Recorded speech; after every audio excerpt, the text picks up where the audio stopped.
Welcome. This meeting is being webcast live and recorded. The report of the webcast will have images and sounds of those attending the meeting. At this time, I would like to remind everyone of the procedures of public participation in tonight's meetings. Members of the public are encouraged to attend and address the board on any agenda item or topic within the board's jurisdiction. Public comments will be allowed a maximum of 5 minutes per speaker with a total of 20 minutes allocated of each item. If necessary, the president may adjust these times to ensure everyone has an opportunity to speak. Non-English speakers will be given double the time if the translator issues. Speaker request forms are available at the entrance of the boardroom and can be handed to Ms. Gonzalez prior to the public comment. Regarding complaints, if a concern is raised about an employee, the complainant will be informed of the appropriate complaint procedure. The first step is for the complainant to submit the concern in writing to the district office, after which the district will begin the investigation process to address the issue fairly and promptly. Complaints involving child abuse or unlawful discrimination will be handled in accordance with specific legal protocols. Please note that any documents handed to the board during the meeting are subject to public records request in accordance with the California Public Records Act. The board prohibits retaliation against complainants, and all complaints will be investigated promptly and impartially. Please be respectful of the meeting process. Disruptive behavior will not be tolerated and may result in removal of the meeting. Thank you for your cooperation. We do have a quorum. Patty will be coming in a moment. Please stand for the Pledge of Allegiance. Ready? Salute. I pledge allegiance to the flag of the United States of America and to the republic which stands one nation under God, indivisible, with liberty and justice for all. Consent agenda. Do I have a motion to approve the consent agenda? A motion to approve. I will second. Roll call. Sammy. Sandra. Aye. Valerie. Aye. And I. Consider the approval of board policy 5131.8 mobile communications devices. Your page ahead. I'm sorry, it's my bad. We did have the motion to approve. That was Valerie and myself, and everybody has approved. So now we're going to go back to reports. Superintendent's report. Yes, good evening, Board President Cisneros, members of the board. Just want to give you a quick update that we're in full swing with summer preparations. So thank you to Mr. Rojas and all of the custodians, grounds folks who are transporting students to different things, but then also doing deep cleaning. So we appreciate them tremendously. And the staff that are out working here at John Muir with students in the RAC program. So, I want to thank them, and we have our RAC folks here tonight. So I want to thank them as well for that partnership, and that things are on the way. So there's gonna be a lot of deep cleaning going on. So if you see a lot of people early at the sites, that's what they're doing. They're shampooing rugs, waxing floors, doing all those things in preparations for the beginning of the year. So I want to thank them all for that. And with that, I yield my time. Thank you. Board of Trustees. Since our last meeting, I've actually had some staff members reach out to me in regards to the FTE, the 5 FTEs. I had from Red Heart, I was informed that they had 5 paraprofessionals, but by April they only had 2 with substitutes.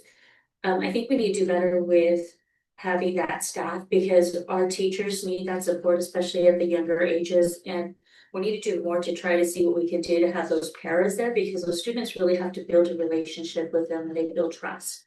So that was one of the things. And the other one was I've heard that the HVAC at the high school gym is out. I thought that was fairly new, HVAC. It's about 4 or 5 years old. Yeah, and unfortunately the coil is damaged. There is no warranty, it's only 1 year warranty because of the monthly unit. So we're waiting for the coil to arrive. So I did communicate with the company this morning. They're having type of delivery issues, a third party, but we have the other unit that is working 100%. Obviously, because we can't keep up. But in the meantime, we did offer relocation for the sports at John Muir Gym, which is available for them, and until we get it fixed. Okay, thank you for explanation. Sure. Right, Corporate Faculty Association No. and California School Employee Association.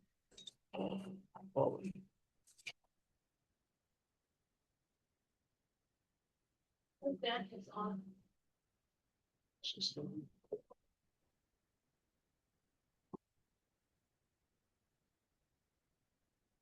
Oh, hey, no.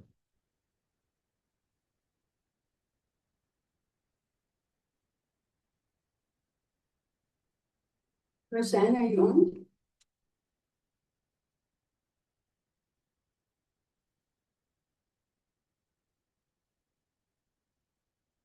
No. No, okay. Public comment? Do you have any public comments? Consent agenda.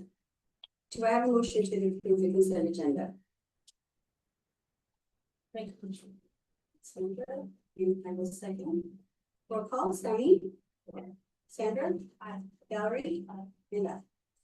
Consider the approval of board policy 5131.8 mobile communications devices, Mr. Vecino. Yes, good evening, President Cisneros, members of the board. This is just for approval. We had students, coaches, and site leaders from John Muir and from the high school that provided input, and they're actually the ones that on the document you saw the highlights. That was all their work. And so just very proud of our students. We really stepped up, and we even gave them a scenario like I explained last time. We said, if there's a fight that happens somewhere, what do we do in that situation? The kids have their phones out, they're like, take them away, they don't deserve to have them, and well, what happens then? Parents say they come pick them up. So you don't see that in this, because this is the policy, it's like the overarching piece. We're working to build out the AR this summer, and then we're gonna bring it back to you in early August, but that'll be an addition, an addendum to the parent handbooks, student handbooks, and those type of things. We'll make sure to push it out onto all of our platforms, as well as work with the police department on Nixle, so we can also push it out there too, so people understand the difference in cell phones. So what students said too was that, and that they said, we talked about the bags like you hear at other districts, and they said students know how to do that, they know how to hack the bags, and so they were talking about how their cousins and other school districts, they just take little pieces of material, and they unzip the bag somehow. If they're powerful magnets, I guess, and they're expensive. I mean, districts are spending tens of thousands of dollars to these bags, and what's happening is their kids are finding a way to hack it and open it, or they're giving an old phone and dropping it there to stop their current phone on them. So they were just talking about all those ways that they're doing that, and they're like, we don't want to spend money that's going to go to waste. So I said, trust us with them being in the bags. They can't have it in their pocket. They can't have it anywhere else. And if they bring it out, unless the teacher says, we're gonna do an activity, you need your phone, whatever the case may be, that it needs to be in there, and the only time it comes out is during breaks, and that's it. So they did an amazing job. I'm super proud of them, super proud of the coaches that were there represent teachers, and the site leaders that were like, yeah, that makes sense, so, I wanted them to come and present, but it's summertime, so they're not going to, but you definitely want to do a little something for them, because it was very important that they build with policy. So with that, I'll yield my time. Do I have a motion to approve? I will second. Roll call, Sammy? Sandra? Aye. Valerie? Aye. Consider the approval of 2026-27 elementary middle school Kings Lake education parent handbooks. 2 seconds. Roll call, Sammy? Aye. Sandra? Aye. Valerie? Aye. And aye. Consider the approval 2026-27 governance calendar. Do I have a motion? I have a motion. We have a second. Roll call, Sammy? Sandra? Aye. Valerie? Aye. And aye. Consider the approval of local control accountability plan for 26-27. Do I have a motion to approve?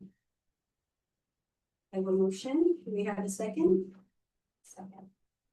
Roll call, Sammy? Aye. Sandra? Aye. Valerie? Aye. And aye. Consider the approval 26-27 LCUP ESSA federal addendum. 30 seconds. Roll call, Sammy? Aye. Sandra? Aye. Valerie? Aye. And aye. Consider the approval of 26-27 local indicator staff reflection. Do I have a motion? Sandra? Second, Sammy. Roll call, Sammy? Aye. Sandra? Aye. Valerie? Aye. And I. Consider the approval of 26-27 consolidation application. Do I have a motion to approve? I have a motion. Do I have a second?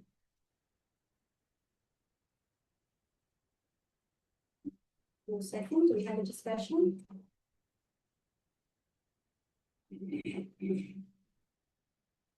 I can explain what this is, if that's helpful. So the CONAP is the title fund, so there's an application that Ms. Mendoza does every year. And it's Title 1, 2, 3, and 4. And so this is the federal part of the LCAP. So LCAP is California, local control, and the CONAP is the titles that goes with it. It's part of the LCAP addendum. And so what happens is at the state, we do the LCAP addendum, which is basically the CONAP, and we have to submit a totally separate application for the feds. Same content, just different applications for two different entities. So it's an annual thing that you approve. It's to release the title funds for the district. Awesome. Roll call, Sammy? Aye. Sandra? Aye. Valerie? Aye. And I. Consider the approval of 26-27 Corporate Unified School District budget. Ms. Alvarez? Good evening.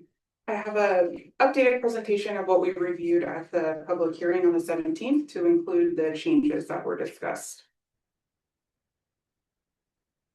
The budget cycle that we're in, I've updated that to reflect where we currently are. In June, we're at the LCAP and budget adoption. As we move into the beginning of the next fiscal year that starts in July and runs through June, during that time, we're looking at both the closing of the prior year and then start beginning the budget development of the upcoming fiscal year as well. Same budget highlights that we have sufficient reserves and we do have a positive certification projected. For the budget development process, we did review last time that it includes the district priorities, the funding with state and state budget allocation and any updated allocations for grants, trend data, salary changes, any adjustments for one-time funds or expenditures, and then in this revision as well, updates from the public hearing. Our enrollment, we don't see any changes there. Other than that, we are in declining enrollment, but same as the previous public hearing. Enrollment versus our average daily attendance. So as we reviewed last time, we are funded off of our average daily attendance, and we do see a decline in that from year to year.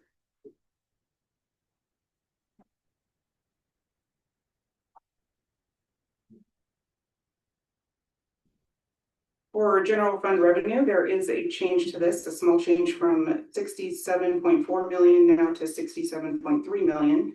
And that reflects the adjustment for our ELOP supervisor. Removing that from the expenditure also removes the revenue for that.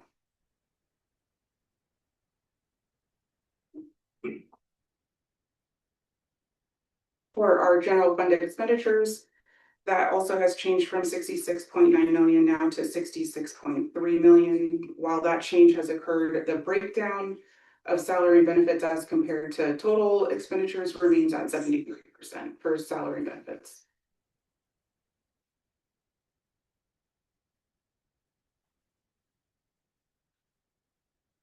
And looking at our general fund expenditures by function or activity, there's no changes here in percentages overall. We are spending most of our funds towards instructional services or items closest to the students.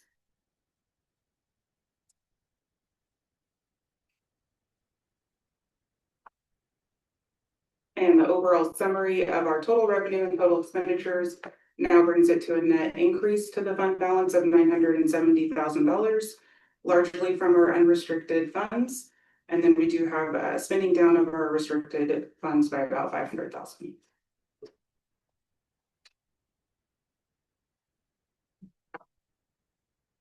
So this is a new slide from our previous budget presentations.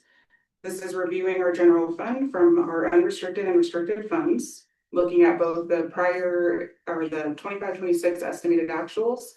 That's on the left-hand side, and we have the 26-27 budget figures on the right-hand side.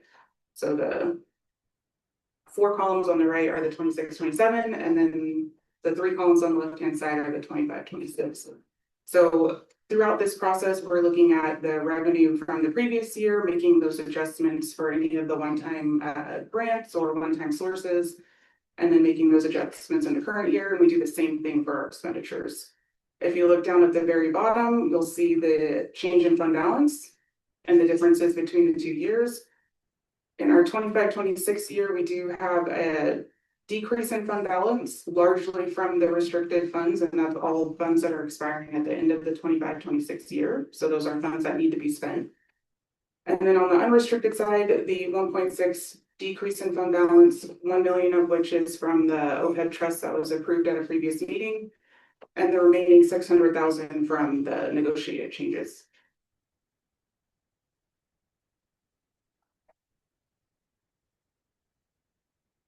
Looking at our multi-year projection, there are small changes, but largely similar, just additional increase in our change in fund balance over the current year and the remaining 2 subsequent years, with an estimated ending fund balance of 34.8 million by the end of 28-29.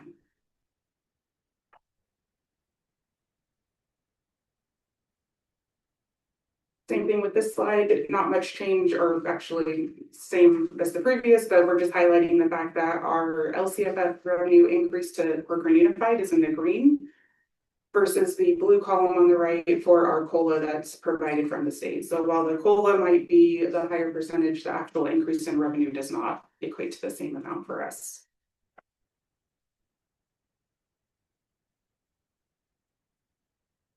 And a slight change in the format on this one. This is looking at just our other funds. It does not include our general fund on this page.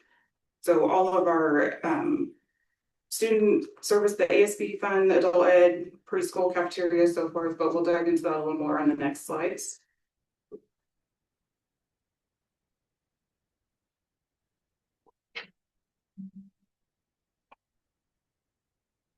This is a similar format to our general fund where we see the 25-26 on the left, 26-27 on the right-hand side, but I have 2 funds on one page trying to fit as much as we can in, but still have legible figures. So the left group of numbers is our fund 1100, that's our adult education fund. Small changes, largely from one-time expenditures that were in the budget in 25-26 due to carryover balances that were being spent. And on the right-hand side, we have fund 1200, that's our preschool. Again, smaller changes related to the removal of one-time a small local grant that came through the county.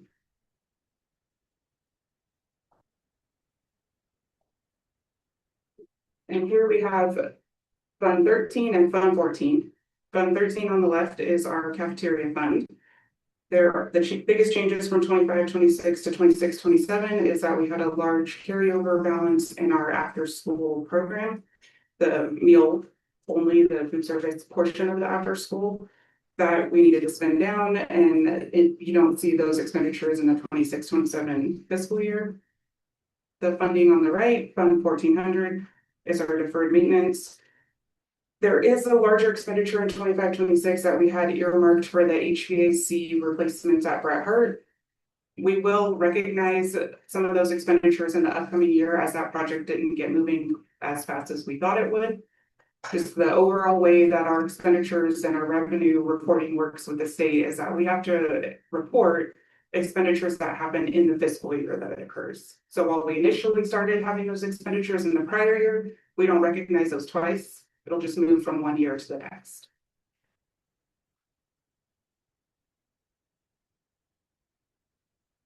And here we have funds 25 and 40. Fund 25 is our developer fees, or our capital facilities fund.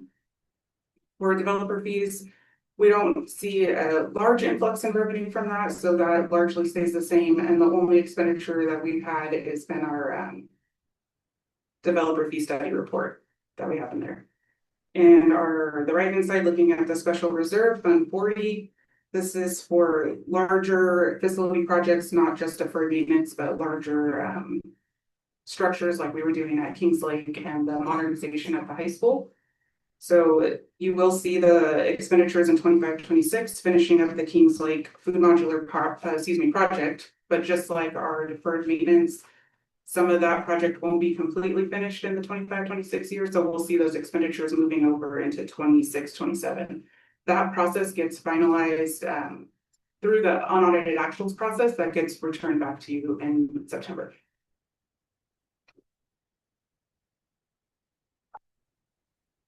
And those are all of the changes.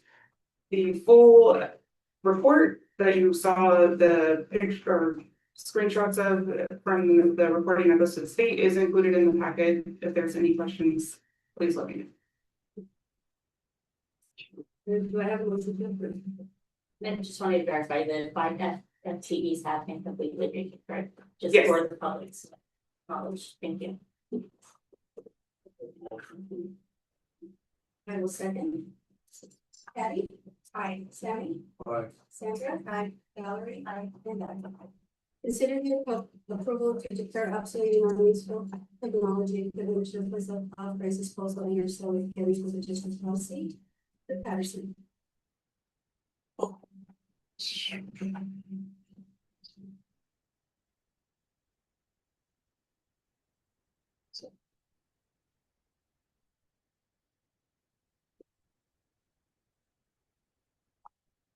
So earlier this year, good afternoon. Earlier this year, we bought new devices. We refreshed a lot, so a lot of the old devices, about 6 years old. We're gonna surplus them and we're looking to sell them to a vendor. And they'll give us some money, depending on the grade of the condition of the device. So I'm estimating about $65 for the iPads, maybe $150 for the MacBooks. And we have right now, what we got is about 1,500 iPads and 350 MacBooks surplus. So that's what's in Do I have a motion to approve? I'll second. Patty? Aye. Sammy? Sandra? Aye. Valerie? Aye. Okay. Consider the approval resolution number 1425 budget revision 26-27 budget adoption. Ms. Alvarez? Yes, this is the resolution that actually puts all the budget lines into the budget from the 26-27 presentation. Thank you. Do I have a motion to approve? Motion. I have a second. Roll call, Patty? Aye. Sammy? Sure. Sandra? Aye. Valerie? Aye. And I. Consider approval resolution number 1426 delegation of powers. Ms. Alvarez again. This resolution allows the CBO to make any budget adjustments, transfers, or other financial transactions needed to close out the year as we're finalizing the 25-26 school year. Thank you. Do I have a motion to approve? I have a motion. Do I have a second? I'll second. Roll call, Patty? Aye. Sammy? Aye. Sandra? Aye. Valerie? And consider the approval resolutions number 1427 EPA spending determination. Ms. Alvarez.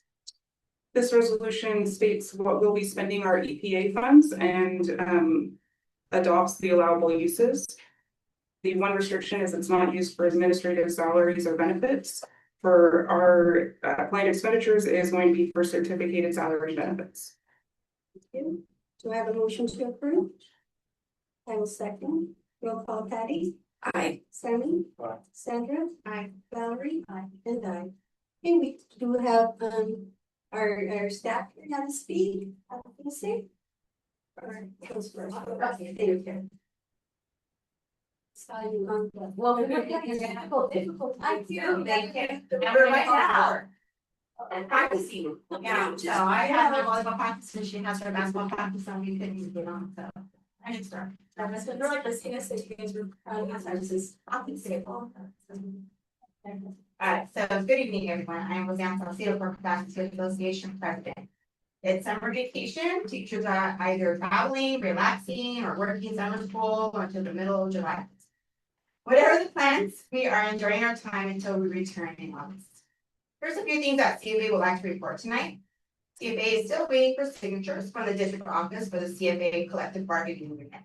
The CBA was signed on February 10th, 2026, and was approved by the board on March 11th, 2026.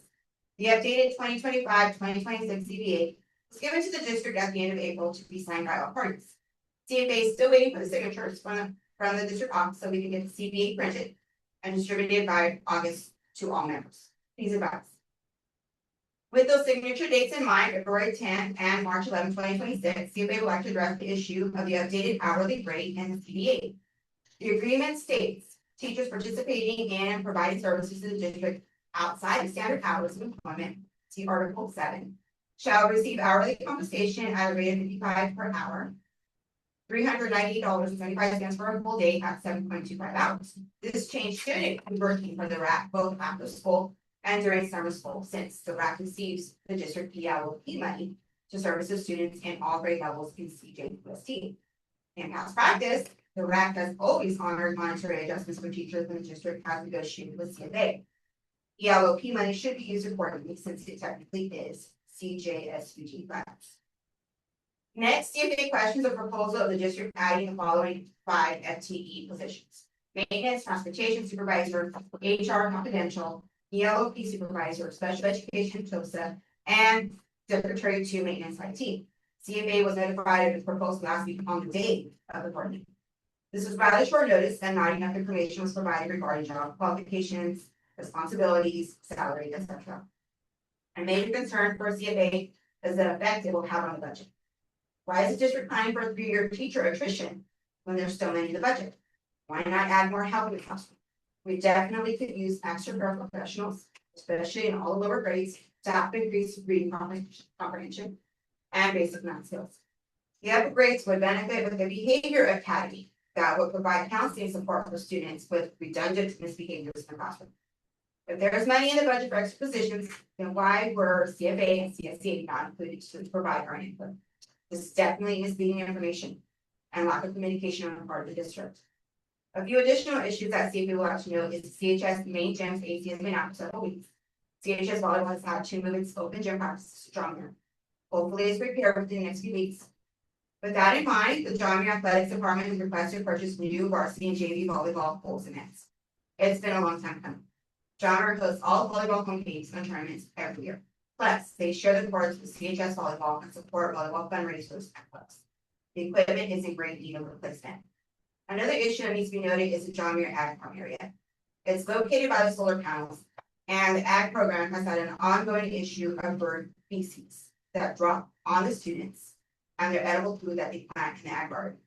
The students are reminded to thoroughly wash their edible food that they take home before they eat it or share it with the families. This is a major safety issue that needs to be resolved. There was one more thing I wanted to add on here that I put in my report, and I did send you all the report and some pictures as well too.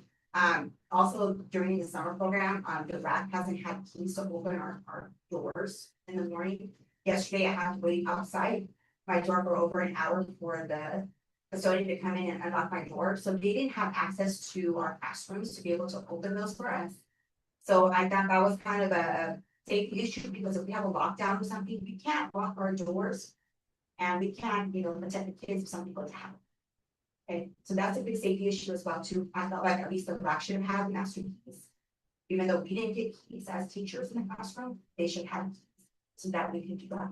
Okay, so I just wanted to mention that as well too. I thought that was a big major safety issue. Because again, if we're in a cleaning, so if somebody pops out the ants or something, we don't have no way to lock the doors and protect the kids if we need to follow protocol on the lockdown or something. Okay. So I pretty much wanted to just mention that because I thought that was really big, and I think the RAC should have access to those things. So CFA would like to wish everyone a restful summer. After summer school is over, I will be unavailable until the beginning of August. Have a good evening, everyone. Thank you for your time. Welcome back to association. And I did send you an email with my report tonight. As well as some pictures. Thank you. People, please look into those issues. That's very critical. I'm surprised I haven't had cases at the beginning of the program. Yes, we'll go ahead and take a look at that and I'll report out to the board at a board update.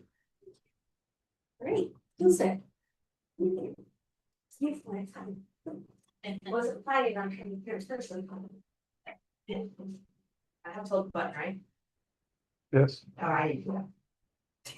It should work without you holding the button. I don't think it's. See?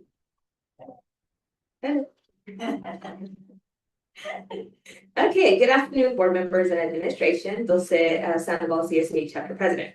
So we are officially into the third week of summer vacation. RAC summer camp is in full swing and they have so many fun activities for all the grade levels. I have taken my kids to the summer camp for several years now, and I was quite surprised when TK through 8 were placed at one school site, John Muir. For the past 5 years or more, they have always been split between two campuses, K through 4th at one site and 5 through 8th at another. John Muir is not built for little students as the facilities are geared toward middle school age students.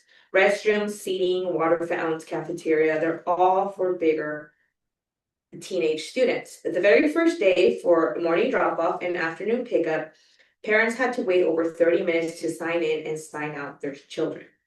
Younger students are left in the cafeteria all day as there are no classrooms available for them. I'm not sure if it's because there's not enough classrooms available, open, or they're all being worked on. But the little kids do spend all day in the cafeteria if they're not being transported to their different activities. Whereas they would go to the classrooms when they were at two separate sites. So they were able to do that when they were hosted littles at one site and then the older kids at the other site. Supervision to the restroom is also a concern for parents as they can encounter older middle school children on their way. Eating lunch and breakfast is madness as all the students of all grade levels eat at the same exact time. You can imagine how warm it can get in that cafeteria with all those bodies in there at one time and the staff trying to feed all of them. And the cafeteria gets very warm as the day goes on and the heat increases. And having all the students in the program in the cafeteria at the same time is very chaotic. As a parent, I would like to see it go back to being offered at two separate sites, split by TK through 4th and 5th through 8th. I think there's just a bigger opportunity for them to get a little more smaller group attention. I know before they would try to work on a little bit of academics and stuff, but they were able to go to the classrooms, but now they don't have that opportunity. There is a huge concern, not only by myself, but a lot of other people within the community of the current turnover in administrative staff leaving in high numbers for the past 2 years. In all of my 12 years here, I have never witnessed this type of turnover in district office personnel and site administration level positions.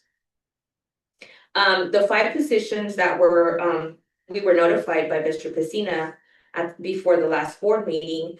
Some of them I feel that they are needed based on the reports of the audit that were done, I believe, almost 2 years ago, but some of them I think need a little bit more clarification and more information as to how they will alleviate the departments or the positions and what those duties and would actually entail. So there wasn't really a lot of conversation, a lot of rationale with those. I think there needs to be more further discussion and more information provided to make the best educated choice if that would be a good idea to, put money into those positions, because all of those positions, with the exception of one, would fall under classified and they would be paid, a really high, in a really high range.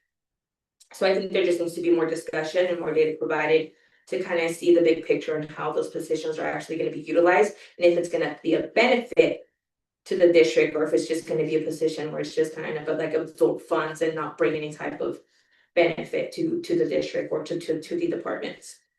One of the ones actually that I had a question on was the ELO one, because it was my understanding that there's already, I think, somebody at the RAC that works to kind of oversee that budget and that spending and those fundings. So I'm not sure if that's still the case or there's not a specific person that would work. I know in the past it was the role of the assistant superintendent that would coordinate and work with the RAC to kind of make sure that that funding was, properly allocated and properly spent and did everything that needed to be done to renew those funds on a yearly basis. So I'm not sure if that went away on the RAC side and that's why we need this on the district side, or if it's just something extra to alleviate those duties from the assistant superintendent role. Other than that, I think we've been very blessed with not reaching over 105.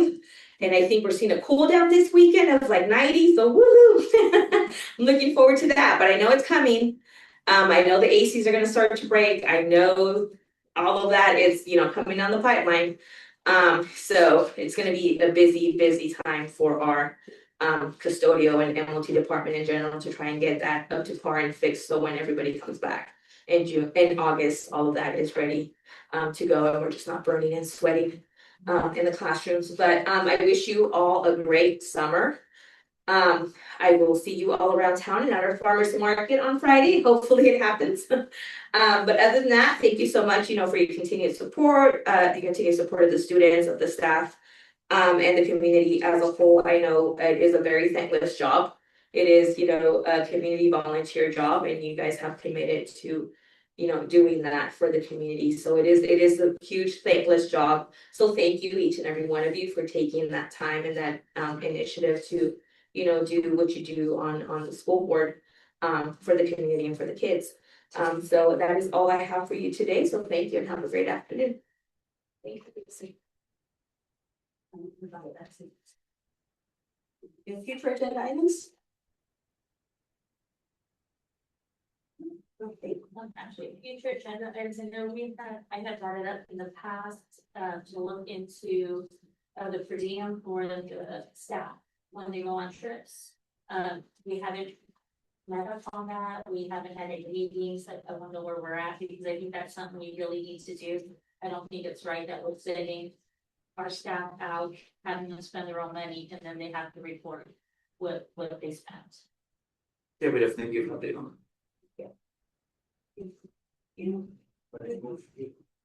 All right, Sam Wilson, I will second, roll call Patty. Aye. Sammy. Sandra. Aye. Valerie. And I. Thank you, everyone.